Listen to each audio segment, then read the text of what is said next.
Hello నమస్తే.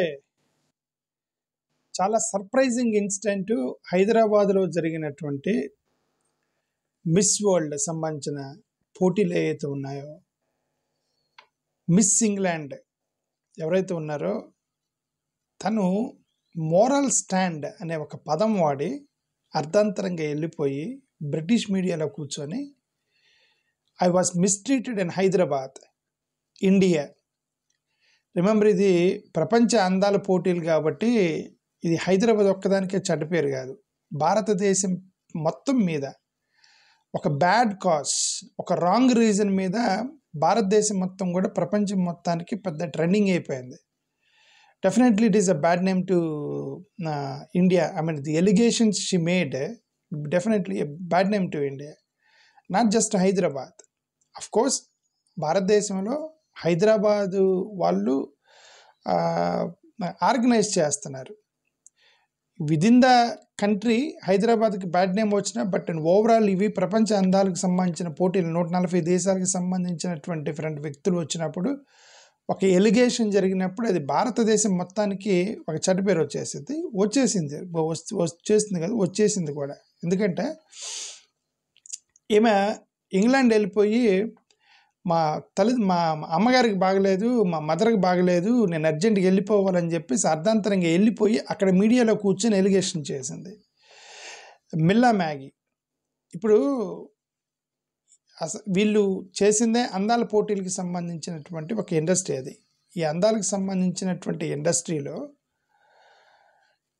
అసలు entertainment industry, ఇప్పుడు సినిమా ఇండస్ట్రీ కానీ, బాలీవుడ్ కానీ, హాలీవుడ్ కానీ, ఇట్లాంటి మోడలింగ్ కానీ, అందాల పోటీలకు సంబంధించినవి కానీ, ఇక్కడ ఆ ఇండస్ట్రీలో ఎక్కువగా సెక్షువల్ అబ్యూస్ జరుగుతుంది అన్నటువంటి ఆరోపణలు చాలా సంవత్సరాల నుంచి ఉంది అది. రైట్, ఇప్పుడు సినిమా ఇండస్ట్రీలో అయితే కాస్టింగ్ కౌచ్ అని కానీ, ఏదైనా there are different things. Okay, casting couch ఉంటేనే సినిమా ఆఫర్లు వస్తాయని, ఇవన్నీ కూడా ఏంటంటే public talk. Irrespective of the public talk, many women they choose that career. ఆ ఇండస్ట్రీలోనే వాళ్ళు కెరీర్ చూజ్ చేసుకుంటారు. ఎందుకంటే ఇప్పుడు పబ్లిక్ టాక్ అనేది అది ఓన్లీ అబద్ధమే. అందరూ అలా ఉండరు, అందరూ అట్లాంటి పని చేయరు. కాబట్టి ఈ ఇండస్ట్రీ చెడ్డది అనేటువంటి ఆ భావన మీ మైండ్లో నుంచి తీసేసుకోవాలి అని చెప్పేసి కొంతమంది కౌన్సిలింగ్కి మౌల్డ్ అయిపోయి చాలామంది ఆ కెరీర్లోకి వెళ్తారు. చాలామంది వెళ్ళిన తర్వాత maximum they face the discrimination, maximum they compromise for the discrimination. But ఎవరో కొంతమంది ఉంటారు, ఈ మిల్లా మ్యాగీ లాంటి వాళ్ళు, she was talking about moral stand in the beauty contest.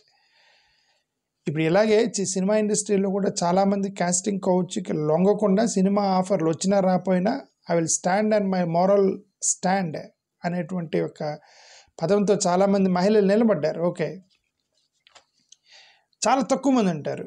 ఇప్పుడు ఇది ఈ మోడలింగ్లో కూడా అంతే. ఈ మోరల్ స్టాండ్ అనేటువంటి పదంతో ఈ మిల్లా మ్యాగీ కొన్ని ఎలిగేషన్స్ చేసింది దీని మీద. దానికి మోరల్ స్టాండ్ తీసుకోవడానికి కూడా ఒక రీజన్ అయి ఉండవచ్చు. ఎందుకంటే ఒక రీజన్ కూడా ఉంది. ఎందుకంటే మిస్ ఇంగ్లాండ్ ఆమె విన్ అయినప్పుడు అదే టైంలో మిస్టర్ ఇంగ్లాండ్ అని ఇంకొక అతను మాన్యువల్ అతని పేరు, అతను మిస్టర్ ఇంగ్లాండ్గా ఎన్నికయ్యాడు బ్రిటన్లో. ఇప్పుడు వాళ్ళిద్దరూ రేపు పెళ్లి చేసుకోబోతున్నారు, వాళ్ళిద్దరు రిలేషన్షిప్లోకి వెళ్ళారు. Plus is an army officer, ఇప్పుడు ఆర్మీలో పనిచేస్తున్నాడు మాన్యువల్. సో ఇప్పుడు వాళ్ళిద్దరికి ఒక రిలేషన్ ఏర్పడింది. వాళ్ళిద్దరు బహిరంగంగా చెప్పారు మేము పెళ్లి చేసుకోబోతున్నామని. అట్లాంటి అమ్మాయి మిస్ వరల్డ్ కంటెస్ట్లోకి వచ్చిన తర్వాత ఇక్కడ కొన్ని చేసేటువంటి కార్యక్రమాలకి తట్టుకోలేకపోయింది. Because she has chosen her husband already ఒక ఆర్మీ ఆఫీసర్ని, ప్లస్ ఈజ్ ఆల్సో మోడల్. ఇక్కడ వచ్చేసింది. ఇప్పుడు గతంలో ఈ యొక్క అబ్యూజ్కి సంబంధించినటువంటి ఆరోపణలు చాలామంది చేశారు. ఇప్పుడు గతంలో ఇండోనేషియా 2023లో ఇండోనేషియాలో ఒక సెక్షువల్ అబ్యూజ్కి సంబంధించినటువంటి ఒక ఆమె బహిరంగంగా బయటకు వచ్చి గొడవ చేసింది. ఇదంతా ఎందుకు? మిస్ యూఎస్ఏ న్యూయెల్లా ఓయట్ అనేటువంటి ఒక ఆమె కూడా గొడవ చేసింది. ఇప్పుడు మన భారత సంతతికి చెందినటువంటి Uma Sofia Srivastava, Uma Sofia Srivastava, miss teen in USA, miss teen. ఆమె బయటకు వచ్చి ఒక స్టేట్మెంట్ చేసింది ఏంటంటే, my personal standards, my personal values are about to compromise if I stay in this industry, so I'm quitting and resign చేసింది. Personal values and personal standards in this industry are at stake, so I'm resigning అని miss teen అనే అమ్మాయి resign చేసింది ఒక భారత సంతతికి సంబంధించిన యుఎస్లో. మిస్ ఎర్త్ కంటెస్టెంట్స్ ఫిలిప్పైన్స్ 2018లో ఆ కంటెస్టెంట్స్ బహిరంగంగా బయటకు వచ్చి మాకు సెక్షువల్ అబ్యూస్ జరుగుతుంది అంటే వాళ్ళు దాని గురించి మాట్లాడారు. ఇప్పుడు ఇంగ్లాండ్లో రేస్కి సంబంధించినటువంటి గొడవ కూడా, ఎందుకంటే అక్కడ కొంతమంది ఇప్పుడు ఇంగ్లాండ్ అమెరికాలో వైట్ అండ్ బ్లాక్ ఇద్దరు ఉంటారు. అది white women and black women. ఇప్పుడు బ్లాక్ ఉమెన్ రేస్ ప్రాబ్లం అక్కడ ఏంటంటే, జనరల్గా అందాల పోటీలకు వెళ్ళినప్పుడు బ్లాక్ ఉమెన్ చాలాసార్లు బ్లాక్ ఉమెన్ కూడా మిస్ ఉమెన్గా, మిస్ ఇంగ్లాండ్గా, మిస్ వరల్డ్గా వాళ్ళు ప్రకటించారు. ఎందుకంటే అక్కడ their colour did not see, but majority కేసెస్లో colour is becoming a matter for them. కొద్ది ఫెయిర్గా ఉన్న వాళ్ళకి ఈ అందాల పోటీలకు ఇస్తున్నారని చెప్పేసి రేస్ ప్రాబ్లం మీద గొడవ చేసిన మహిళలు చాలామంది బయటకు వచ్చి చేశారు. Okay, so these are all నిరంతరంగా వాళ్ళు యొక్క ఇండస్ట్రీలోకి ఎంటర్ అయ్యి వాళ్ళు ఫైట్ చేస్తూనే ఉంటున్నారు. ఓకే, వాళ్ళు మాకెందుకు వచ్చిన గొడవ ఇది, మేము వేరే ఇండస్ట్రీలోకి వెళ్ళిపోతాము, ఈ ఇండస్ట్రీ నాకు సూటబుల్ కాదు, ఈ ఇండస్ట్రీలో అబ్యూజ్ ఉండిద్దంట, ఈ ఇండస్ట్రీలో గొడవ జరిగిద్దంట, ఈ ఇండస్ట్రీలో మమ్మల్ని మోసం చేస్తారట, ఇవన్నీ తీసి పడేసి they choose that career and fighting internally.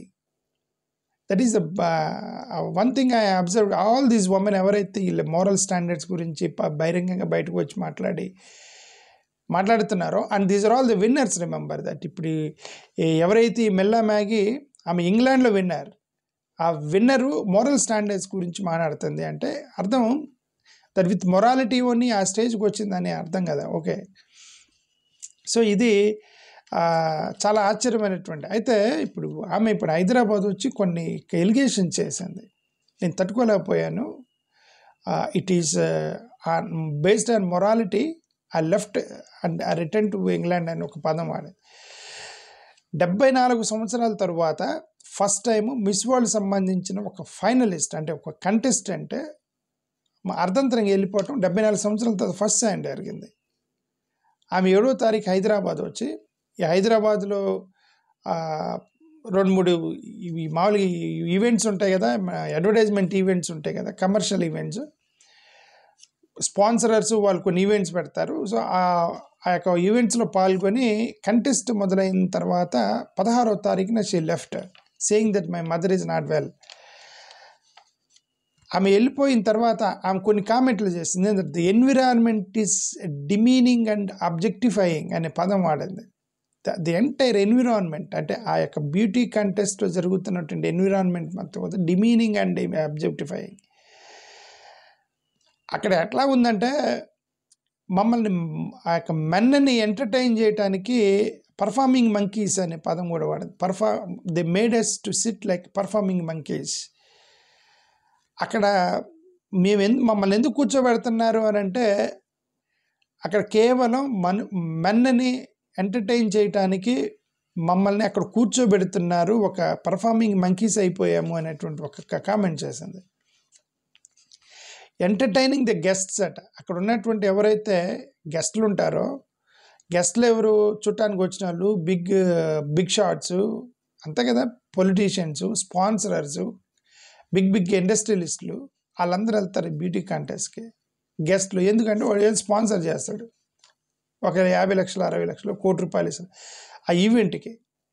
Sponsorship ఇవ్వగానే ఇప్పుడు ప్రొడ్యూసర్ కనుక సినిమా హీరోయిల్ని హెరాస్ చేసినట్టుగా సినిమా ఇండస్ట్రీలోకి వెళ్ళిన కాస్టింగ్ కోచ్ తోటి హెరాస్ చేసేది ఫైనాన్షియర్స్, ప్రొడ్యూసర్స్, డైరెక్టర్లు, హీరోలు చేస్తారా లేదో తెలియదు. ఓకే, మోర్ దాన్ ఆ హీరో హెరాస్మెంట్ ఒకటైతే అది నాన్ హీరో హెరాస్మెంట్ ఎక్కువ ఉంటుంది వాళ్ళకి. ఇప్పుడు అలాగే ఏంటంటే, ఇప్పుడు వీళ్ళందరూ ఏంటంటే అక్కడ వాళ్ళకి స్పాన్సర్స్ని థ్యాంక్ యూ మీటింగ్ పెట్టి, part of thank you meeting తోటి ఇద్దరు కంటెస్టెంట్స్ని వాళ్ళ దగ్గర కూర్చోమన్నారు. అంటే ఒక 6 స్పాన్సరర్స్ మధ్యలో ఒక 2 కంటెస్టెంట్స్ని కూర్చొని వాళ్ళతో మాట్లాడి, ఎందుకు కూర్చోవాలి అనేది అక్కడ క్వశ్చన్ మార్క్ వచ్చి, ఎందుకు కూర్చోవాలి? Why should they entertain their contestants? They came for a purpose of winning the title in the Miss World, and why should they entertain the financiers? Financiers entertainment చూడాల్సిన బాధ్యత ఆర్గనైజర్స్ది, కంటెస్టెంట్స్ది కాదు కదా.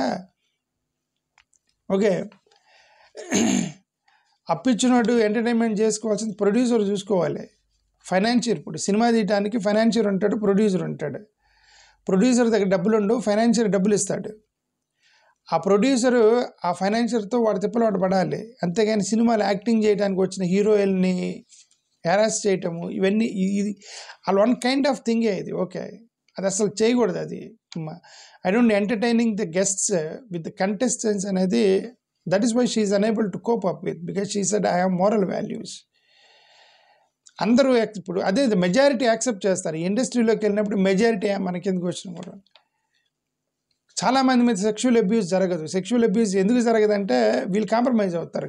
వీళ్ళు రెసిస్టెన్స్ ఇస్తేనే కదా అబ్యూస్ జరిగేది. If women is resisting then abuse will start. If women is cooperating there is no abuse. డైరెక్ట్గా రిలేషన్షిప్లోకి వెళ్తారు. ఇప్పుడు అలాగే ఇప్పుడు she unable to she resisted, so she underwent all this mental టార్చర్లోకి వెళ్ళింది ఆమె. ఇంకో పదం అంటే I'm not here to entertain men అనే పదం వాడింది. I'm not here to entertain men. Moreover ఈ బ్యూటీ కాంటెస్ట్ ఇదంతా కూడా ఇది outdated and they stuck in the past అనే పదం కూడా మాట్లాడింది అక్కడ ఈ ఇంటర్వ్యూలో మాట్లాడుతూ. ఇదంతా కూడా ఏంటంటే గతంలో outdated and stuck in the past అంటే పాస్ట్లో ఎందుకు బ్యూటీ కాంటెస్ట్ పెట్టారు? గ్రీస్ టైంలో ఎందుకు బ్యూటీ కాంటెస్ట్లు పెట్టారు? ఎవరు తెల్లగా ఉన్నారో చూసుకోవడానికే. అప్పుడు ఒక కథ ఉండేది, ఒక మహారాణికి కథ రాసిన ఒక కథ ఉండేది బంధాల పోటీకి సంబంధించి.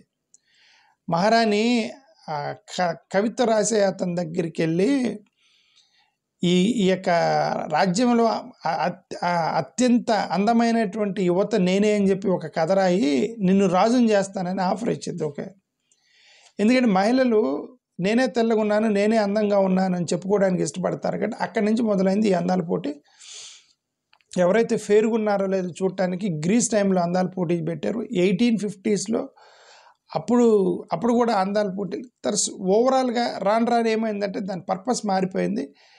ఇప్పుడు అందం కంటే కూడా వాళ్ళ యొక్క ఇంటెలిజెన్స్ చూస్తున్నారు, వాళ్ళ పర్ఫార్మెన్స్, టాలెంట్, వాళ్ళ యొక్క సోషల్ అప్రోచ్, ఇవన్నీ చూస్తూ ఉన్నారు. ఓకే, అందుకే ఇప్పుడు ఎవరైతే ఈ మిల్లా మ్యాగీ ఎవరైతే అక్కడ కామెంట్ చేసిందో ఆమె ఒక పదం కూడా అంది. ఏమంటే నన్ను అక్కడ కూర్చోబెట్టి వాళ్ళని ఎంటర్టైన్ చేయమన్నారు. వాళ్ళతో మాట్లాడుతూ ఉన్నప్పుడు నాకు ఒక social cause and she does some charity work. నా చారిటీ వర్క్ గురించి ఎక్స్ప్లెయిన్ చేస్తా అంటే వాళ్ళు ఇంట్రెస్ట్ చూపించలేదు. అక్కడ మెన్ ఏదో వేర్డ్ కమ్యూనికేషన్ చేస్తున్నారు. నేను చారిటీ గురించి మాట్లాడుతుంటే అంటే నిజంగా చారిటీ ఎవడికి కావాలి?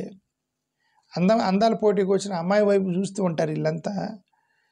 అక్కడ చారిటీ గురించి ఎవడు వింటాడు? అందుకని she got heart attack. Okay, అక్కడ stated values and the reality is mismatching.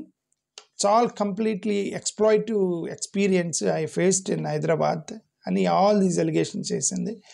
Moreover అక్కడ మిడిల్ ఏజ్డ్ మెన్ కూర్చోబెట్టారు. వాళ్ళ దగ్గర నేను ఇప్పుడు ఆ అమ్మాయికి 24 years, మిడిల్ ఏజ్డ్ అంటే 40-45 years వాళ్ళు అక్కడ కూర్చొని ఈ 24 సంవత్సరాల అమ్మాయి ఆ 45-50 years వాళ్ళని ఎంటర్టైన్ చేయాలి. సరే, అక్కడ కూడా ఆమె ఏజ్లో ఉన్నటువంటి కుర్రోళ్ళు యూత్ ఉంటే maybe she also feel some comfortable. Okay, అదే సేమ్ ఏజ్ పీపుల్ కాబట్టి వాళ్ళ మైండ్ సెట్ సేమ్ ఉండేది. So she might have felt some comfortable. అంత మిడిల్ ఏజ్డ్ మెన్ కూర్చొని ఇదిగో నేను నీకు స్పాన్సర్ చేశాను ఈ ప్రోగ్రామ్కి, నన్ను ఎంటర్టైన్ చేయి అని అంటే ఇప్పుడు she is unable to cope up with this. Okay, thank you meeting అని బట్టి వాళ్ళని entertain చేయమన్నారట.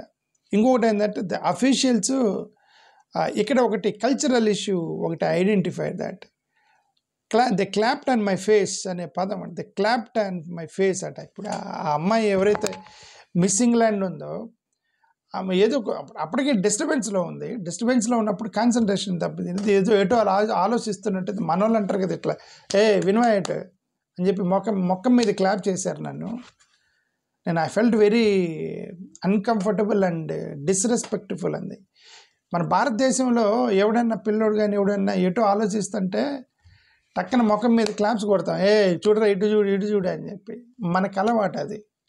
But she felt it is disrespectable. ఒక కల్చరల్ మిస్అండర్స్టాండింగ్ కూడా జరిగిందేమో అని అనిపించింది ఆమె యొక్క మాటలు విన్న తర్వాత. సరే, తర్వాత కేటీఆర్ ఒక ట్వీట్ చేశాడు, దీని మీద మీరు ఇన్వెస్టిగేట్ చేయండి అని. గవర్నమెంట్ కూడా ఇన్వెస్టిగేషన్ వేసినట్టుంది. ఒక ఐఏఎస్ ఆఫీసర్ ఇన్వెస్టిగేట్ చేసి, లేదు ఆమె ఫోర్స్ఫుల్గా ఏం కూర్చోబెట్టలేదని, ఆ యొక్క ఆర్గనైజర్స్ కూడా బయటకు వచ్చి మేము అలాంటిది ఏం చేయలేదని చెప్పేసి ఇవన్నీ కూడా చెప్పారు. It is not the matter of where you are asking someone to sit, ఎవరి మధ్య కూర్చోబెడుతున్నారు, అంటే ఎలా కూర్చోబెడుతున్నారు, బలవంతం చేయలేదు, ఇదంతా కాదు. What is the purpose of making these contestants to sit in front of the men who are sponsoring the program? What is the purpose? Why should the contestants, అసలు first of all ఆ గట్టిగా మాట్లాడితే, ఇప్పుడు ఆడపిల్లలు కబడ్డీ ఆడుతుంటే మగపిల్లలు రావద్దు అంటారు. మీరు రావద్దు, ఇక్కడ ఆడపిల్లల పోటీలు జరుగుతున్నాయి అంటారు. ఆడపిల్లలకు సంబంధించిన ముగ్గులు పోటీలు జరుగుతుంటే మగవాళ్ళు రానివారు అక్కడ కాలేజీల్లో. ఆడపిల్లలకు సంబంధించినటువంటి రెజ్లింగ్ కానీ ఏ ప్రోగ్రామ్ జరుగుతున్నా they don't allow men to go.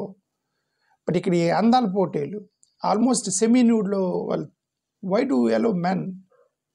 ఇక్కడ ఈ అందాల పోటీల్లో అక్కడ ఆడియన్సే మెన్నే, జడ్జిలు మెన్నే, ఆ ఈవెంట్ ఆర్గనైజ్ చేసేది మెన్నే, స్పాన్సర్ చేసేది మెన్నే. So this women has to prove their beauty in front of men. Then what is the purpose of it? Okay, small matters ఇవన్నీ. సరే, అది గత కొంతకాలం నుంచి వస్తుంది, అది దాన్ని ఇప్పుడు మనం మార్చలేము. మగవాళ్ళని బ్యాన్ చేయండి అని అంటే అది అసలు పోటీని ఎత్తేస్తారు మగవాళ్ళు లేకుండా.